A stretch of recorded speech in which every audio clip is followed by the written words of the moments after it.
Bienvenidos.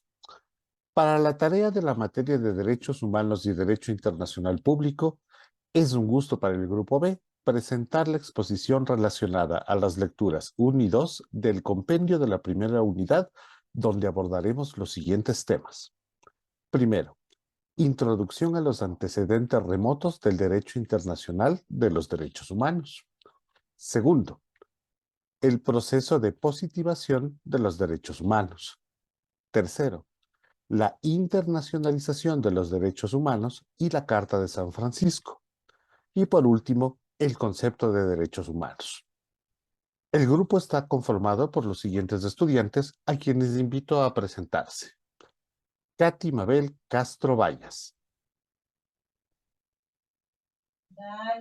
Buenas noches, compañeros.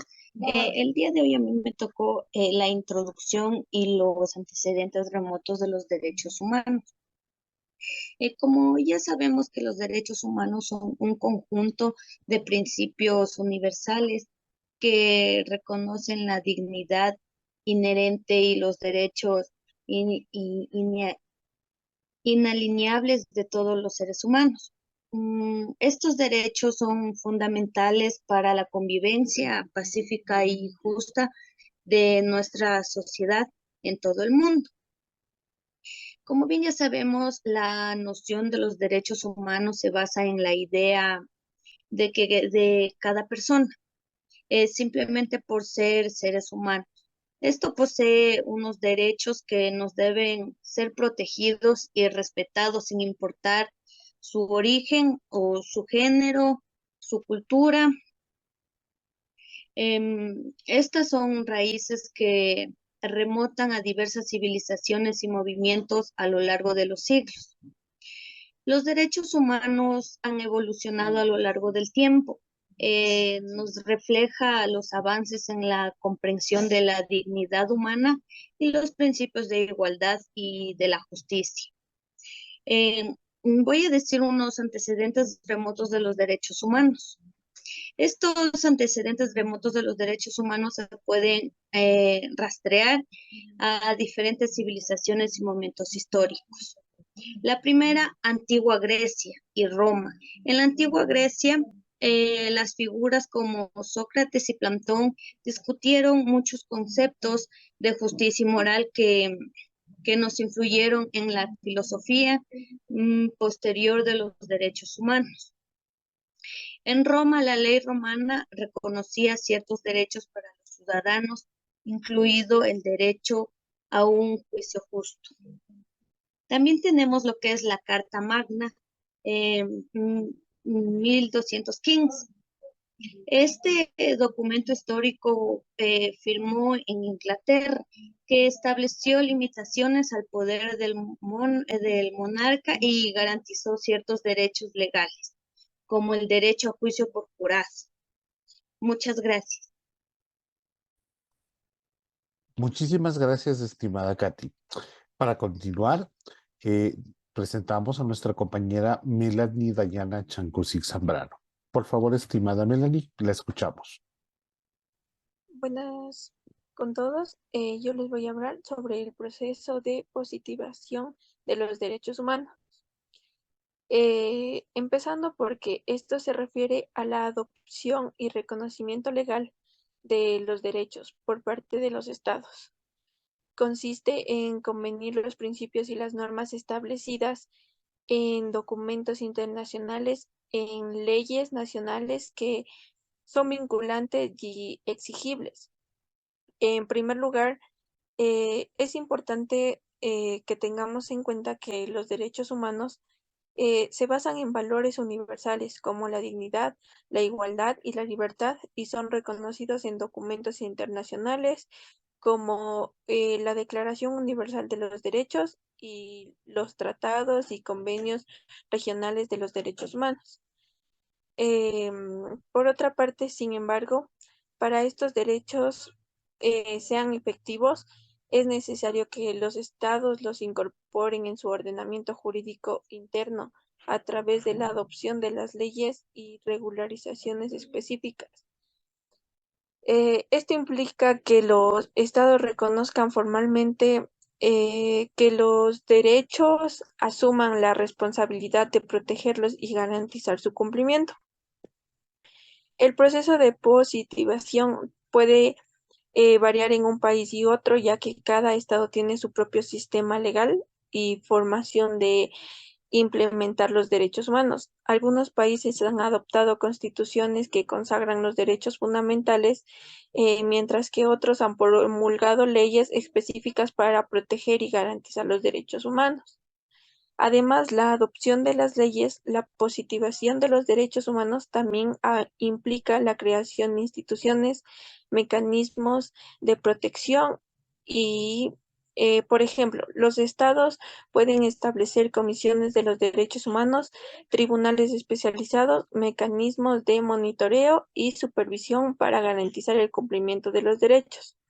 Es importante tener en cuenta que el proceso de positivación no termina con la adopción de leyes, sino que es un proceso continuo.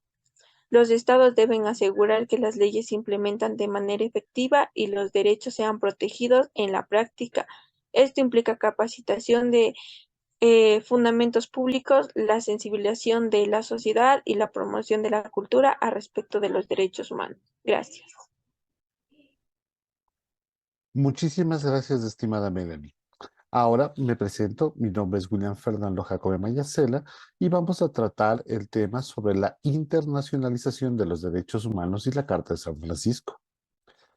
La internacionalización de los derechos humanos se refiere al proceso mediante el cual los derechos fundamentales de las personas adquieren relevancia y protección a nivel global, trascendiendo las fronteras nacionales. La Carta de San Francisco, o Carta de las Naciones Unidas, juega un papel fundamental en este proceso.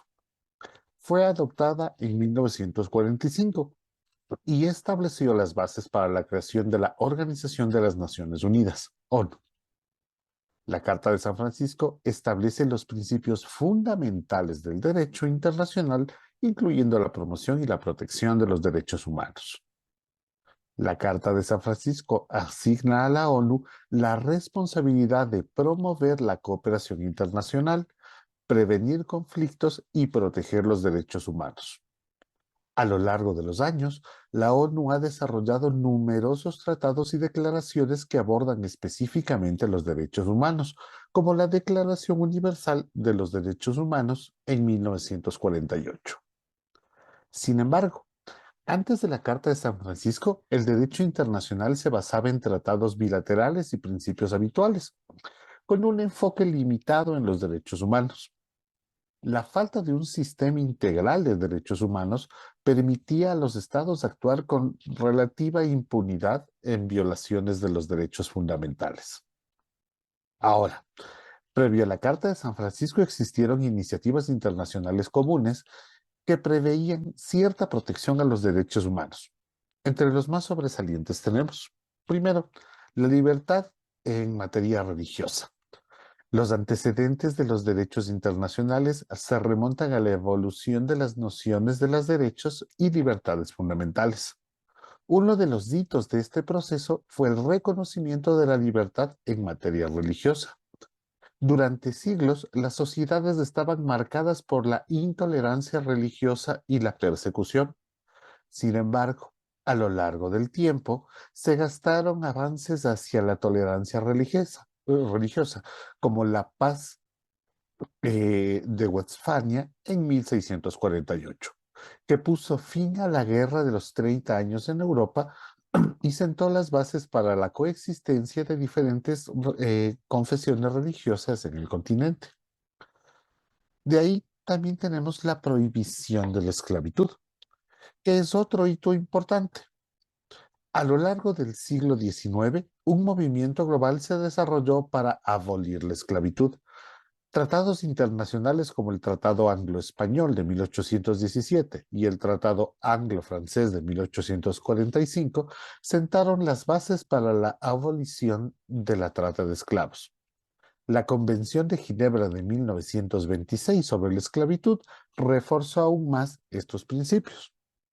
Y hablando de los convenios de Ginebra, en 1864 se marcó un punto de inflexión en la protección de las víctimas de conflictos armados. Henry Dunant, quien fundó la Cruz Roja, fue fundamental en la promulgación de estos convenios. Establecieron principios como la protección de los heridos y los enfermos en el campo de batalla, la neutralidad de los trabajadores humanitarios y la identificación de los signos de la Cruz Roja. Los convenios de Ginebra posteriores, en 1864, 1906, 1929, ampliaron y fortalecieron estos principios. Estos antecedentes marcan el camino hacia la creación de normas internacionales que protegen a las personas en situaciones de conflicto, promueven la igualdad y la libertad religiosa y prohíben prácticas inhumanas como la esclavitud. La Carta de San Francisco y la posterior Declaración Universal de los Derechos Humanos de 1948 representaron un paso crucial en la consolidación de estos avances en un sistema más integral de derechos humanos y de derecho internacional, sentando las bases para la promoción y protección de los derechos fundamentales en todo el mundo. Desde una visión jurídica, la Segunda Guerra Mundial dejó en claro la necesidad de una organización internacional que previniera conflictos y promoviera la paz y los derechos humanos. La ONU se creó con el propósito de establecer un sistema de cooperación internacional y su fundamento jurídico está plasmado en la Carta de San Francisco de 1945. La Carta de San Francisco estableció a la ONU como el principal organismo internacional encargado de promover la paz y la cooperación. La creación del Consejo de la Seguridad y la Asamblea General otorgó a los Estados miembros un foro para tratar asuntos globales, incluyendo los derechos humanos. Tras la adopción de la Carta, se desarrollaron tratados internacionales de derechos humanos como la Declaración Universal de Derechos Humanos y los pactos internacionales. Estos tratados establecen normas sustantivas como el derecho a la vida y la igualdad y procesales para su protección, como la presentación de informes periódicos por parte de los estados. En el Ecuador, la Constitución de 2008 incorpora estas normas en su texto y establece una Corte Constitucional para su interpretación y aplicación. Además, el país ha ratificado tratados clave como el Pacto Internacional de Derechos Civiles y Políticos. La adopción de normas internacionales de derechos humanos en el Ecuador ha llevado a avances significativos en la protección de los derechos fundamentales. Han habido cambios en áreas como la justicia, la igualdad, el género y la inclusión de los pueblos indígenas. Sin embargo, persisten desafíos como la implementación efectiva de estas normas y la lucha contra la discriminación y la violencia de género. En conclusión, la internacionalización de los derechos humanos a través de la Carta de San Francisco ha tenido un impacto significativo en el Ecuador. Ha proporcionado un marco legal sólido para la protección de los derechos humanos y ha promovido un cambio positivo en la sociedad ecuatoriana. Sin embargo, es crucial abordar los desafíos persistentes y garantizar la aplicación efectiva de estas normas para lograr un respeto pleno a los derechos humanos en el país. La cooperación internacional y el compromiso continuo son esenciales para avanzar hacia el Ecuador, donde los derechos fundamentales de todos sean para los ciudadanos, sean respetados y sean protegidos. Para continuar, le solicito a nuestra compañera Valeria Jazmín Arias Jama que nos transmita su ponencia. Saludos cordiales, estimados compañeros. A continuación voy a hacer un análisis general de los temas. Para proceder vamos a hablar sobre los antecedentes remotos de los derechos humanos. Para el autor Carlos Millán Durán, los antecedentes remotos de los derechos humanos se encuentran en diferentes culturas y civilizaciones antiguas. Por ejemplo, la cultura griega y romana ya planteaban ideas sobre la igualdad y la dignidad humana. Además, el derecho islámico, el derecho hindú y el derecho hebreo también hicieron contribuciones importantes a la concepción moderna de los derechos humanos.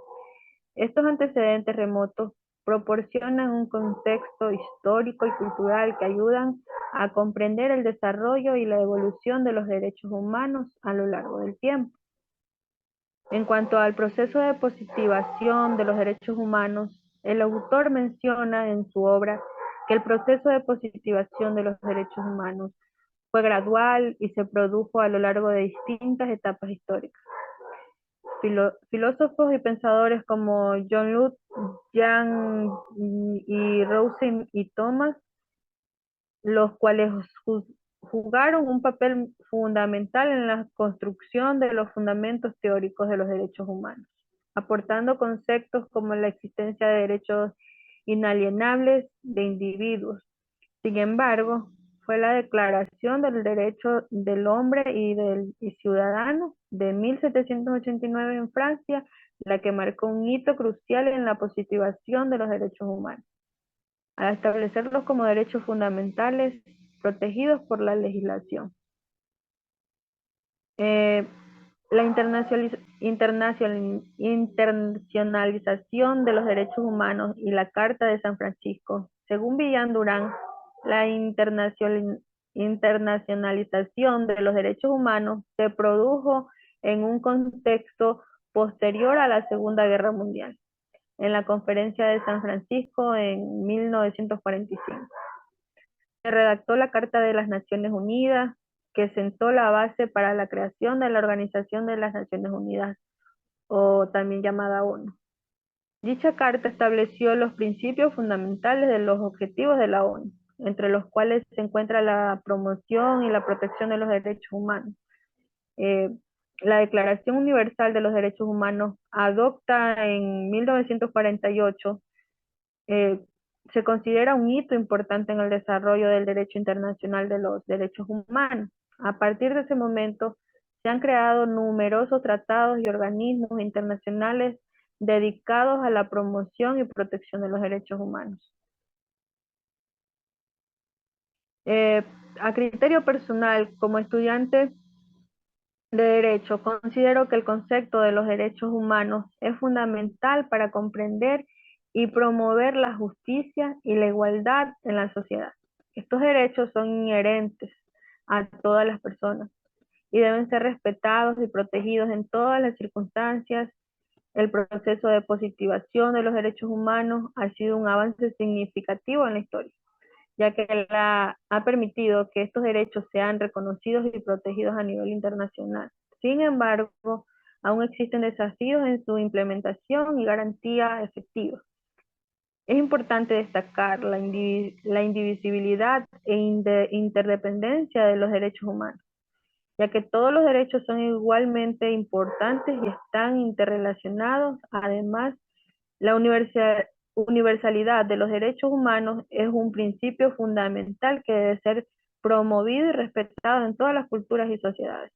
En mi opinión, es responsabilidad de los futuros profesionales del derecho trabajar para garantizar el respeto y la promoción de los derechos humanos. Gracias.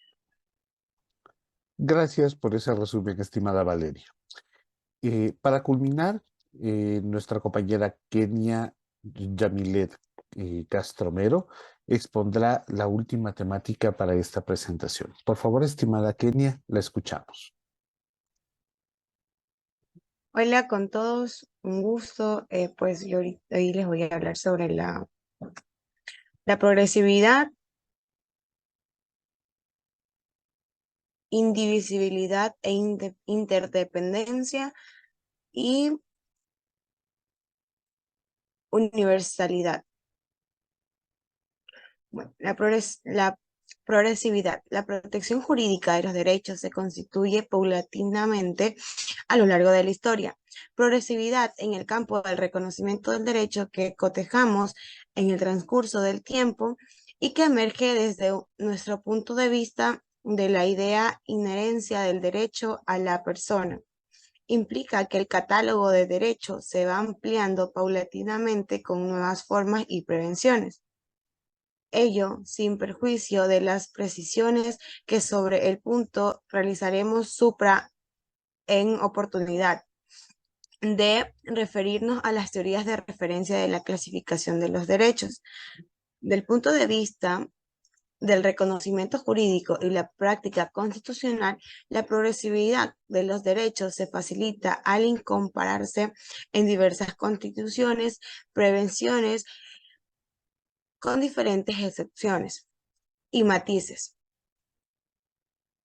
La enumeración de los derechos, deberes y garantías hechas por la Constitución no excluye a los otros que son inherentes a la personalidad humana o se derivan de la forma republicana del gobierno. Norma que se introduce en el año 1918 y obedece a la influencia de disposiciones similares del derecho, comparando con 8, la 9ª enmienda de la Constitución norteamericana de 1787 y la Constitución argentina de 1853. Artículo 33. También se introduce en norma de fuente internacional como la Convención Americana sobre los Derechos Humanos, cuyo artículo 29 se refiere concretamente al punto de establecer las relaciones a las normas de interpretación, que alguna disposición de dicho tratado podrá ser interpretada en el sentido de excluir otros derechos y garantías que son inherentes al ser humano. Indivisibilidad e interdependencia. El concepto de indivisibilidad unido a la interdependencia nos permite reafirmar que ningún derecho es superior a otro. Como una cadena de eslabones enlazados del derecho circulan en torno al valor de la dignidad. Esta idea fue descrita con especial propiedad por la Declaración y Programación y Acción aprobados de la Conferencia Mundial sobre los Derechos Humanos celebrada en Viena en el año de 1993. Toda persona tiene derecho a un nivel de vida adecuado que le asegure, así como a su familia, la salud y el bienestar, y en especial la alimentación, el vestido, la vivienda y la asignación médica y los servicios necesarios. Tienen asimismo el derecho a los seguros en caso de desempleos, enfermedades, invalidez, inviudez, vejez u otros casos de pérdida por sus medios de subsistencia y por circunstancias independientes de su voluntad. La universalidad. Reafirmar la universalidad de los derechos humanos requiere analizar los diversos aspectos entre los cuales se entrecruzan perspectivas ideológicas de diferentes naturalezas. La fundación filosófica vuelve a remitirnos la idea de la inherencia del derecho a la condición humana. Todas las personas son titulares de derechos y no pueden invocarse diferencias y regímenes políticos, sociales o culturales como pretexto para ofenderlos o menoscabarlos. Quienes lo niegan reafirman, entre otros aspectos, que la universalidad es una cuestión de carácter particular, una cuestión occidental. El concepto de derechos humanos, las dificultades se ponen de manifiesto, entre otros tantos aspectos, al pretender oponer la idea de la universalidad. La afirmación de la universalidad no implica la negación de las diferencias ni el reconocimiento de las diversidades. Al contrario, la universalidad asegura la existencia de diversas potencias, de la propia universalidad. La laicidad que la distingue para eliminarse toda referencia a la divinidad en su texto, la vincula también directamente con dicha universalidad. Santa Cruz se refiere a sus testimonios a la importancia de la declaración por su universalidad y su valor jurídico agregado, que es algo admirable que 58 países hayan superado sus concepciones ideológicas, sociales y jurídicas, muchas veces diferentes, para llegar a un enunciado. El transcurso del tiempo y el desarrollo de un verdadero corpus juris del derecho internacional de los derechos humanos, cuyo eje central lo constituye la Declaración Universal de 1948, permite reafirmar la votación universalidad del texto. Ejemplo notorio lo constituye la celebración de 1968 de la Conferencia Internacional de los Derechos con el objetivo de examinar los progresos que se venían llevando a cabo más de 20 años. Fue adoptada la Declaración Universal. Así también en el año de 1993, Conferencia Mundial de Derechos Humanos realizada en Viena, en la cual 171 países adoptaron por consenso el programa de plan de acción, que hace especial el hincapié a la necesidad de no olvidar las particulares nacionalidades y regiones. Desde el derecho internacional con agudeza de Karel Basak, destaca 3 requisitos para que los derechos humanos se conviertan en realidad. En primer lugar, la organización de la sociedad de forma de Estado, que implica a la autodeterminación de los pueblos y el imperio de las leyes. En segundo lugar, ubica el marco legal que faculte la protección de los derechos humanos. Y por último, refiere a un sistema de garantías específicas que aseguren la protección del derecho. Muchas gracias. Agradezco a mis compañeras de grupo. Ha sido un tema muy interesante de tratar y esperemos que nuestra exposición haya sido relevante en el aprendizaje de los temas relacionados a la materia de derechos humanos y derecho internacional público. Muchísimas gracias.